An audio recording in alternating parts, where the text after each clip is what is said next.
Yeah, you already know what it is. It's Buckitorloveit Reaction Reviews, and we back with another one, man. You know we gotta see what's going on with it, man. Yeah, they trying to say NBA YoungBoy cousin. Yeah, man. So we gonna look into that and see what's going on, man. Tap in with me. Up a teen accused of another teen that set off a series of retaliation shootings in Old South Baton Rouge. That shooting started a rash of shootings that occurred in that particular area. Tonight, the pieces to this criminal puzzle are coming together.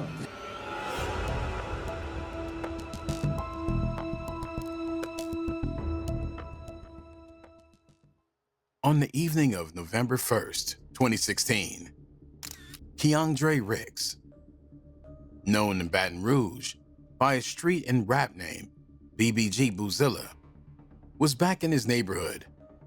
That day, Boozilla was reportedly in and around the 2000 block of Nebraska Street, just steps away from his family home. Locals say he had been riding his bike through the neighborhood. Nothing about that night stood out as unusual. In fact, it was likely a night like many others for Boozilla. But just after midnight, Boozilla's final hours came to an end. In the early morning hours of November 2nd, 2016, gunfire rang out on the 2000 block of Nebraska Street, in the heart of South Baton Rouge. Eyewitnesses reported hearing a burst of shots, sharp, close, and unmistakable. Just moments later, Boozilla was found lying in the street, bleeding from multiple gunshot wounds to his upper torso. The paramedics arrived, but there was nothing they could do. Boozilla was pronounced deceased on the scene, according to police.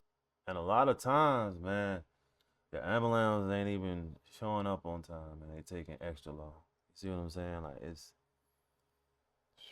Police reports and eyewitness testimony. Boozilla had been confronted in the street by two men. One of them was carrying a handgun. Without warning, the gunman opened fire. Boozilla fell where he stood. As he lay dying, the second man allegedly rifled through his pockets, searching for valuables before both suspects fled the scene on foot. For Boozilla's mother, the hit was incomprehensible. Her son had passed away just a few yards from home, and she had no answers. "You have to bury your child. This is so wrong," she told WAFB in a televised interview. "They shot my baby down like a dog in the street." It's like I'm dreaming. I feel for her because, you know, like even growing up, like we taught, you know, the no snitching policy, right? But people don't look at it, you know, as what it's for. You know what I'm saying? Like when it's your people. You see what I'm saying? Like, yeah, no snitching. But if something happened to your moms, you feel me? Does that same rule still apply? You know what I mean? And I haven't woke up yet. Like, I had a bad dream. I'm just waiting on the Lord to wake me up. Taylor walked us over to where her son's body was found, a place she's visited often, trying to make sense of the senseless. Then this way he must have fell it right here. Because they had all right here. Taylor believed Boozilla's hit wasn't random. He had recently been gaining popularity as a rapper, and she was convinced that his visibility had made him a target. He was cheated out of life, she said. They took his chance. Almost immediately after Boozilla's passing, social media erupted. BBG affiliates flooded Twitter and Instagram with messages and images. In a video interview, BBG Baby Joe, one of Boozilla's closest friends and longtime collaborators, spoke publicly about the loss. He was in jail when it happened. Boozilla, that was my first like major home and rose, like boo. How old were you when that happened? I was 17 when Boo got. I had just turned 17 that year. And How did that affect you going through that? Like losing Boo, that shit, that fake f***ed me up. For Baby Joe, Boozilla had been more than a friend. He was the center of the circle. He was the core of us, Joe said. When he passed away, God gave me Young Boy. When Boo got, I met Young Boy in jail. Me and Young Boy, me and YB, y'all be saying Young Boy, me and YB met in jail. Boozilla and Young Boy are cousins, right? Yeah, they first cousins. So you being his, you know, close homeboy, and that being his cousin, you know, that kind of like, you know, kind of made you guys kind of bond and have a friendship? Yeah, like that, like.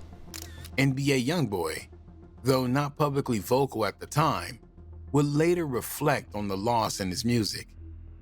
In his song, Poor One, he paid tribute with the short, cutting line, "I know Boozilla's still with me."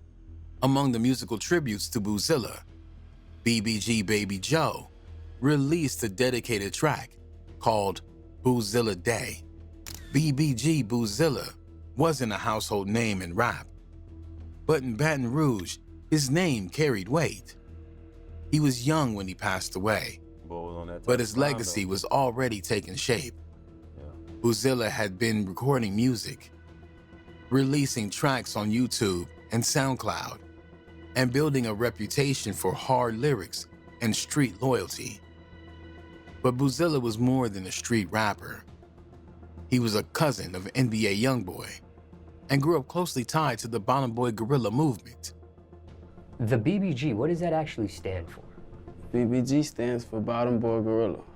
Together, BBG and NBA represented the south side of Baton Rouge in a growing feud against Top Boy Gorilla, a feud that would soon turn deadly. And yet, like many caught in the middle of the music and streets, Boozilla's story wasn't simple. In 2015, there were rumors of a falling out between Boozilla and NBA YoungBoy. Some said it was about money, others about women. At one point, Boozilla even posted a tweet hinting at murder. "The real reason you ain't got hit yet is because of your mama." The tweet was aimed squarely at... Man, so like things started heating up for real. Like, you know, some type of line was crossed at some point. That's how I feel. YoungBoy. A clip circulating online even shows Boozilla and Baby Joe threatening YoungBoy on video, telling him to pull up.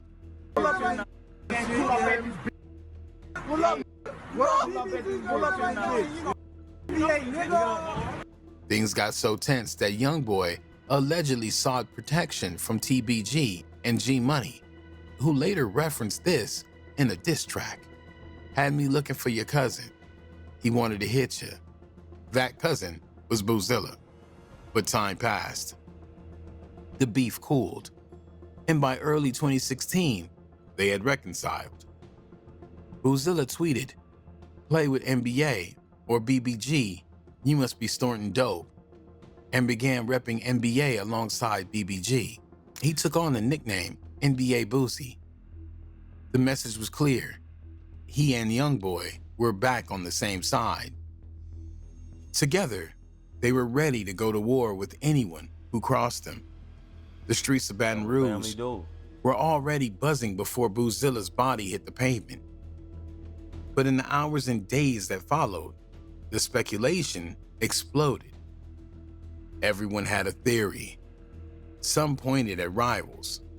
Others pointed at his own circle.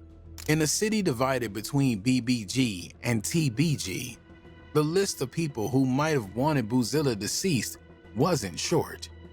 One of the most persistent rumors involved FL Deuce, a rapper affiliated with the Forever Loyalty crew, an ally of TBG. Boozilla had allegedly robbed members of FL, and in his track, Forgive Me, he had taken direct shots Deuce by name. In Baton Rouge, a diss like that isn't just music. It's bait. Many believe the line, "Deuce be scared walking through the South," was the final spark that turned the Cold War hot. Some believe that Deuce put a hit on Boozilla in retaliation.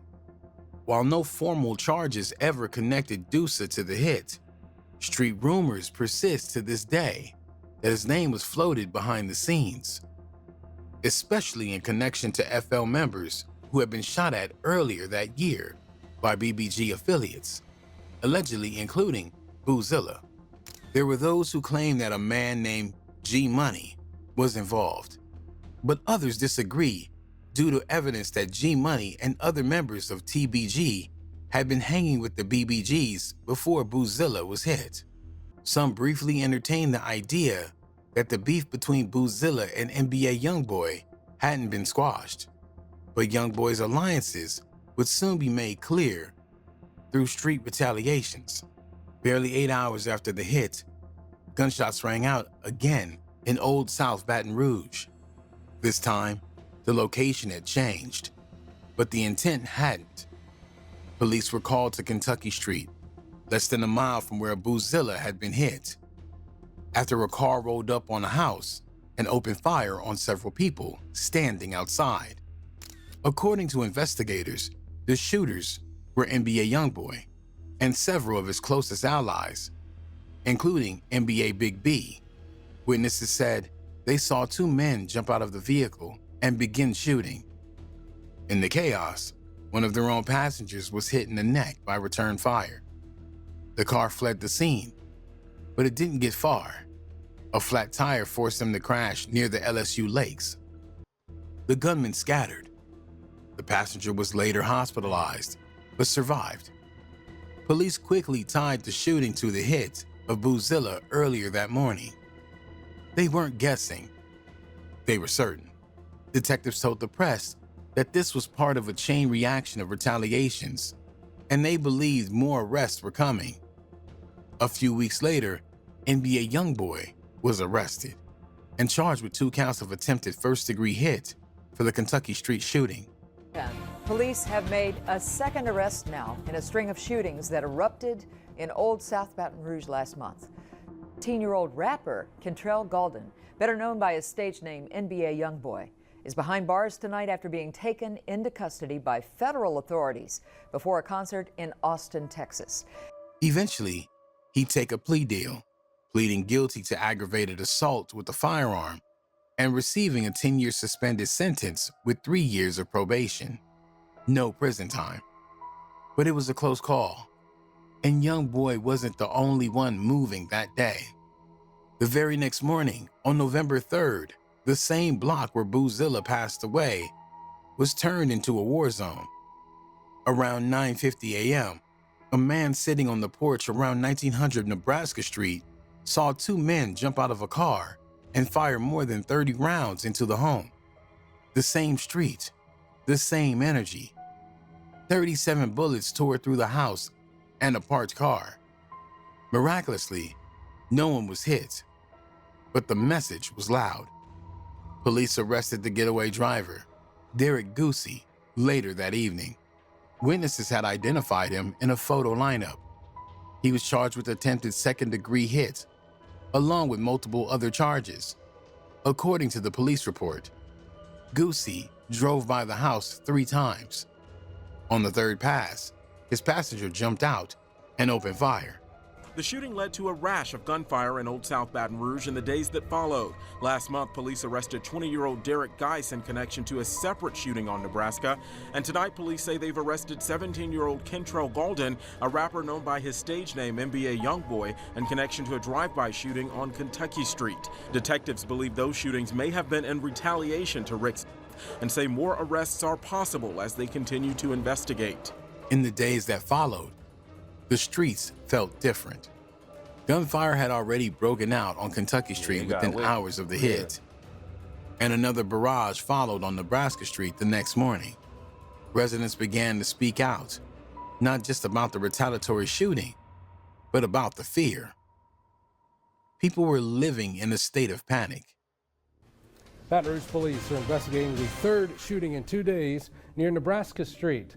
This recent rash of violence has folks living in that area scared. We're actually at the intersection of East Harrison and Nebraska Street, just steps away from where that shooting happened earlier today at this home behind me. This is the latest in a string of shootings that have happened in this area over the past few days, and it has residents concerned, many of them saying this is not the neighborhood they grew up in.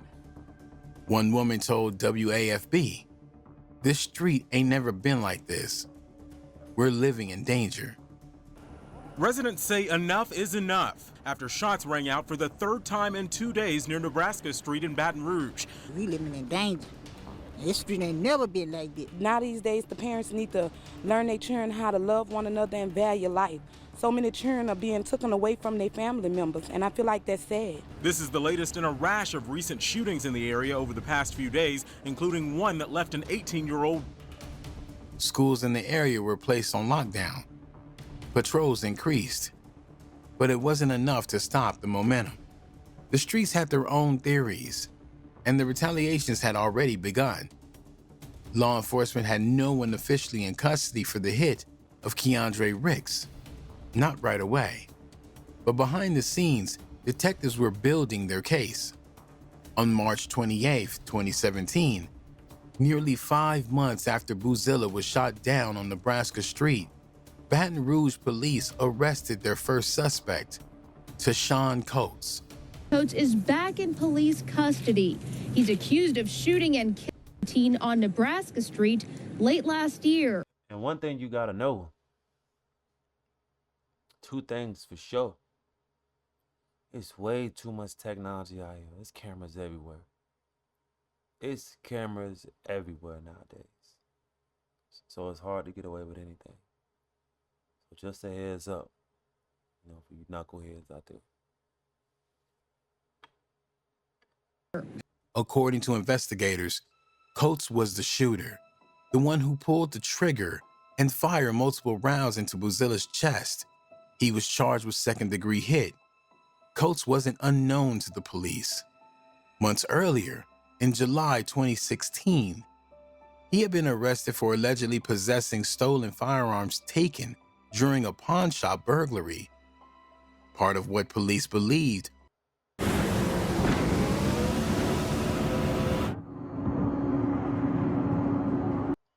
was a stockpile of weapons to retaliate against law enforcement following the Alton Sterling protest. In that case, he was painted as a possible threat to officers. Though he denied any plans to harm police, 10 days after Coates' arrest, police picked up a second man, Monty Carey.